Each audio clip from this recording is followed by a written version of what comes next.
Well, good morning. I'm Meg Rohal, the president of this congregation. Before I begin, Peter's put me in a pretty difficult position here because the past 3 services have been pretty amazing, and you're kind of just stuck with me. Not civil rights icons of Jacksonville or Al Emmerich or even Peter and Donna, but I am happy to be here to talk about our wonderful church. The bylaws of UUCJ state that an annual report shall be given by the board president at the annual meeting. Oops, I missed that one. Instead, I am going to give the state of the church speech. I am happy to report that the state of the church is pretty good. 2024 was not without its challenges, yet it was a pretty remarkable year for our church. I know sometimes it feels like we don't get a lot done, or we could do a lot more, or it takes forever. I know. And all of that is somewhat true. Church time is slow time. Besides our paid staff, we are volunteers with busy lives. But I am here to say that in spite of our challenges, there is much to celebrate. A major accomplishment of 2024 was the completion and analysis of our triennial survey, in which 70% of our congregation participated. I have used information from that survey to inform this talk. Let's begin with our staff. We are grateful for our dedicated staff who do a lot of the work that ensures that UUCJ succeeds.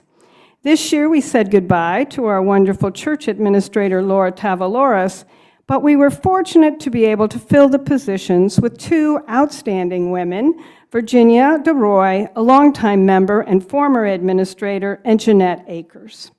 Jeanette also serves as our paid childcare worker along with Madison Cohn.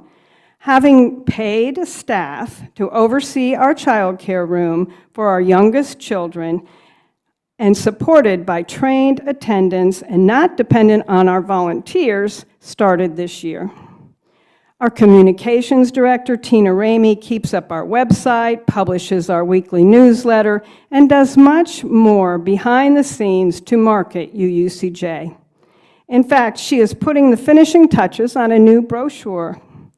Last but not least is Crystal Vakes, who cares so much for this community and now serves as both tech director and caretaker. Our part-time minister, Peter Racine, has brought new energy to the pulpit, which was reflected in the many accolades he received on the survey. According to survey results, Peter is awesome, and we need to clone him. Peter's excellent people skills, his thoughtful sermons, authenticity, and sense of humor are much appreciated. We have been able to add to his hours and extend his contract to July 2026. Peter doesn't rest on the weeks that he is not in the pulpit. He is active on our worship committee in planning all of our services. His connections in the community have enabled our congregation to enjoy talks from thought leaders throughout Jacksonville. In 2024, we heard from Isaiah Oliver of the Community Foundation, Mari Cariaci of the DuPont Fund, and of course, our mayor, Donna Deegan. His dedication to the quality of our weekly services is reflected in the fact that our average weekly attendance is around 100 people every week, either in person and including our Zoom and Fernandina members.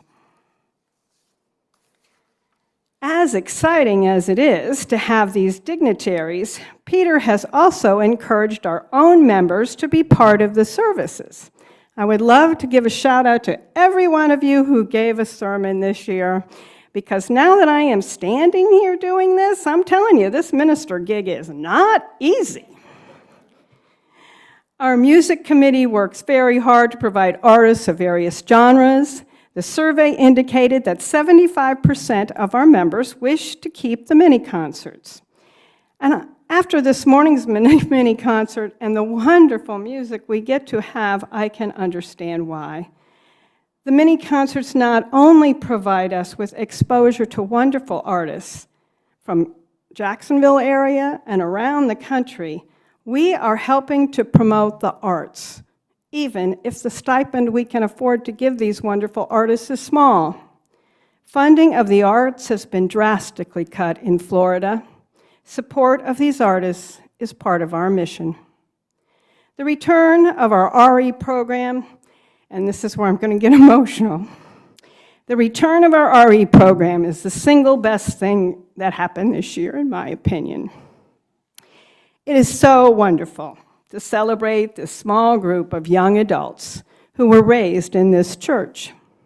They hope to give their own children the benefits that they had as RE students, so they dedicated themselves to starting RE at UUCJ again. We are much indebted to Bridget and Stephen Beck, Zach and Brianna Durling, and Jack Rohal for their service to making this a success.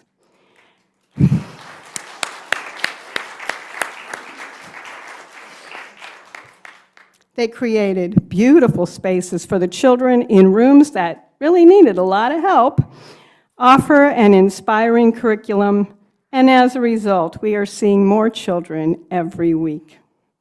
The Sunday morning spiritual studies and playing with ideas classes are well attended. We have a couple of covenant groups that are still active, but we recognize there's much more we can do to provide RE for our adults. Kudos to our fundraising team. During 2024, they raised close to $20,000. Most of that is from our service auction, thank you, Darlene Larson, which not only helps the church's bottom line, but provides many wonderful social events and great bargains on artwork and other goods. Please be thinking about how you can contribute to our auction this year. I would be remiss to not talk about money. Our finances for 2024, well, let's see. Considering we had to replace the pipes so that we can once again flush the toilets, we renovated the apartments so that we can have Crystal on campus, which has helped our security and overall management of our campus in more ways than I can ever tell you right now. And we replaced flooring in the RE rooms and the Barton room, none of which was part of our budget. We did end up with a slight deficit, but many of these improvements were much needed and are helpful in our ongoing beautification of our campus. These campus improvements, I forgot one really important part here. If you want more details on our finance, our great and hard-working treasurer, Tom Larson, who also needs to be cloned when we find out that technology. Thank you, Tom, for all that you do. But he would be happy, if you want to know more about our finances, to share a few spreadsheets with you. These campus improvements and many others would not have happened without the dedication of our campus management teams. In particular, I have to shout out Carlos Fraticelli and his group of usual suspects, and you know who you are. I also want to thank Vince Ober for stepping up to take on our operations portfolio, which I think it's time for a joke. How many UUs does it take to install a handrail? As it turns out, one, Jeff Funderburk, and I thank him for that. However, it took months of discussion, many meetings, lots and lots of emails, right, Hope? And several renderings and considerable debate. But we got it done. Thanks also to Peter, Crystal, Rob McKinnon, David Lafitte, and I thank Carlos for the installation of our larger monitors, which definitely improve our service experience. The social hall renovation. No, it is not done. But let's look at all that has been accomplished in 2024. We have gutted the social hall in preparation for the work. We finally got the permit from the city, and that took considerably more time and effort than we ever expected, and we have begun work. We have ordered the elevator, and it's somewhere in Jacksonville, ready to be put in here anytime soon. And most of all, we have a dedicated group of church members who are committed to seeing this project completed. My hat is off to Kathleen McKenzie, David Lafitte, and Kim Larson. I'm not making any promises, but I am going to be planning a grand opening party in 2025 if it kills me. Our mission funding drive was a success thanks to Lois Haft, Sue Rolt, and Karen Kemp. As of last week, our members have pledged $230,000 toward our annual budget for 2025. Thanks to all who pledge and recognize the value of UUCJ in their lives. Our membership committee has started our Discover UU and Pathways to Membership classes. We have increased our official membership by 13 adults and 3 children. We have several that have a little paperwork to do, so we actually have increased our membership a little bit more than that. But attracting and keeping members is a challenge not only for UUCJ, but churches everywhere. If we desire to see UUCJ survive and thrive, we must help our membership committee and greet and engage with our visitors. Our caring committee, headed by Janine Leland, provides support for our members in time of need, and they can always use more volunteers. As many of you are aware, the UUA proposed significant changes to Article 2 of the UUA bylaws that replaced the 7 principles that have guided our congregation with a list of values. The Article 2 task force took it upon themselves to study these changes and educate our congregation on the significance of those changes. The task force, headed by Tessie Bond and Marge Powell, with the help of many members and friends, presented a great deal of information on our website and held several town hall meetings. The task force used the democratic process inherent in our principles to determine the vote of our delegation to the General Assembly after much discernment and a vote by the entire congregation to oppose the changes. Their efforts have become a model for many other congregations throughout the association. A letter signed by myself and our minister was sent to every UU congregation expressing our strong views that removing the 7 principles was a grave error. I guess I can say, for better or worse, UUCJ stood up, and we are now on the map. The vote did not go our way, but we stand together. In anticipation of changes to Article 3 of the UUA bylaws, we have formed a task force, the Forward Together Task Force, to study these changes and have the same careful process in discerning our relationship with the UUA. Our affiliation to the UUA remains, and any changes to that will be voted on by the membership. The task force has helped us to protect our assets by suggesting changes to the disillusionment clause to the UUCJ bylaws, which were voted on at the December meeting.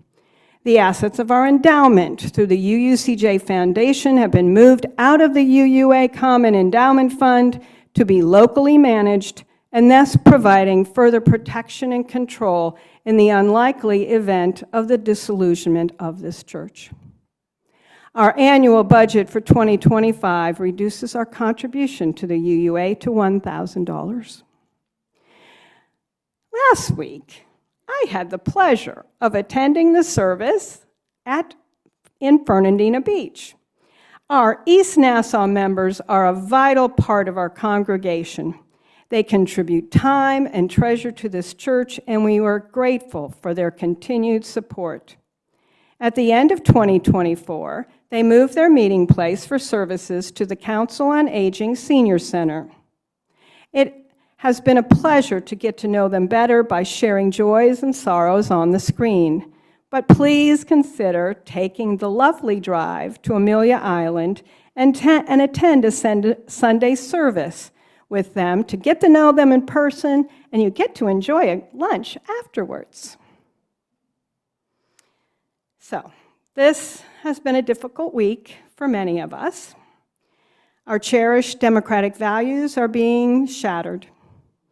We fear for the most vulnerable. We wish for mercy and justice and see cruelty instead. We feel powerless. We may not be able to change our global or national political picture quickly, but UUCJ has made a difference in 2024. Our members marched in the Martin Luther King Parade and had a table at the MLK Unity Breakfast. As the march has been postponed, you can march with us again on February 17th and show our support for our African American community. Details on this new time and place will be in our newsletter, so come join us at the parade. Let's consider our membership and participation in eye care. UUCJ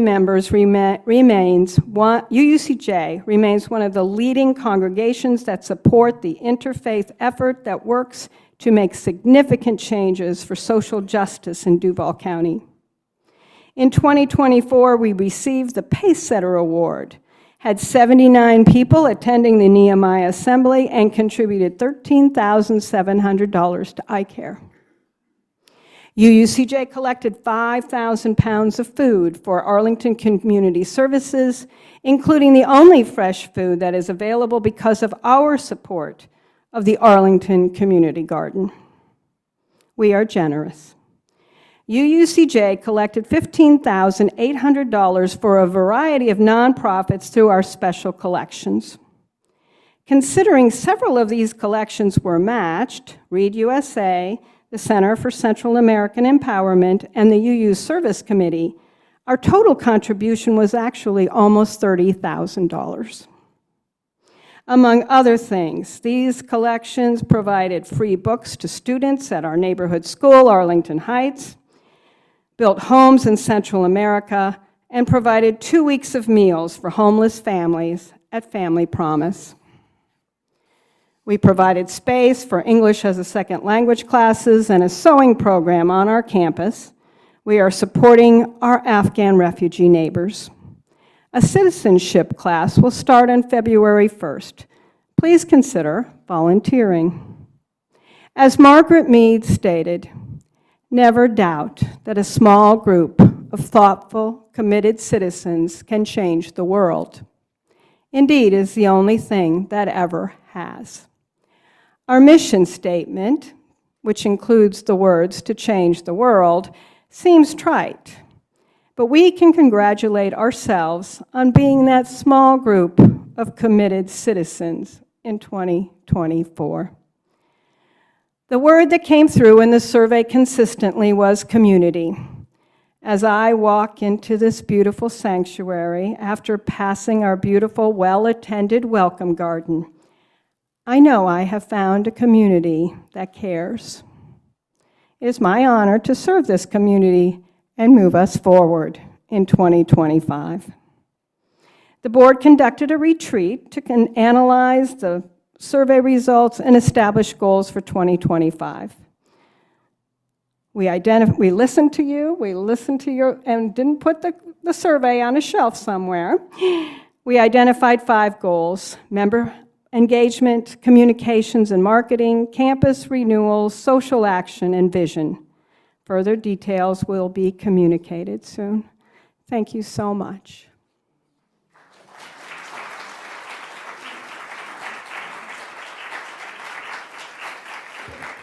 Thank you very much, Meg. And that's a beautiful round of applause. And the difference here is both sides of the aisle applauded the president. Wasn't that great? So give Meg a great round of applause. Thank you, Meg.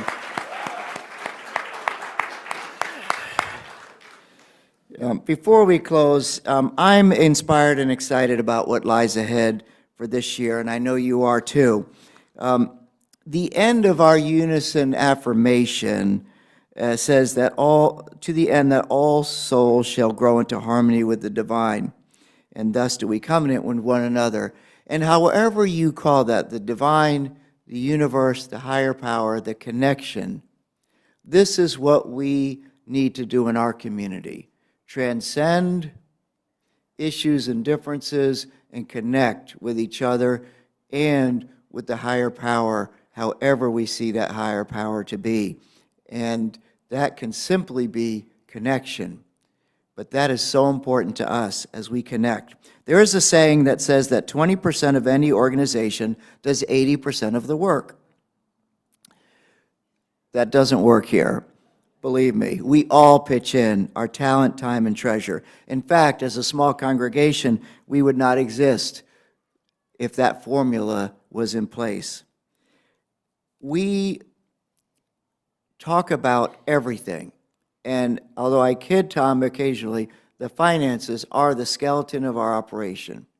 The money that we raise goes to exactly what we need: our campus, our programs, our staff, and without it, we would not exist. So I don't ever separate finance as a spiritual underpinning of our community. In fact, I think it's our spiritual connection when we're able to do that. So I say thank you. We are here because we believe in the mission and the community that we have.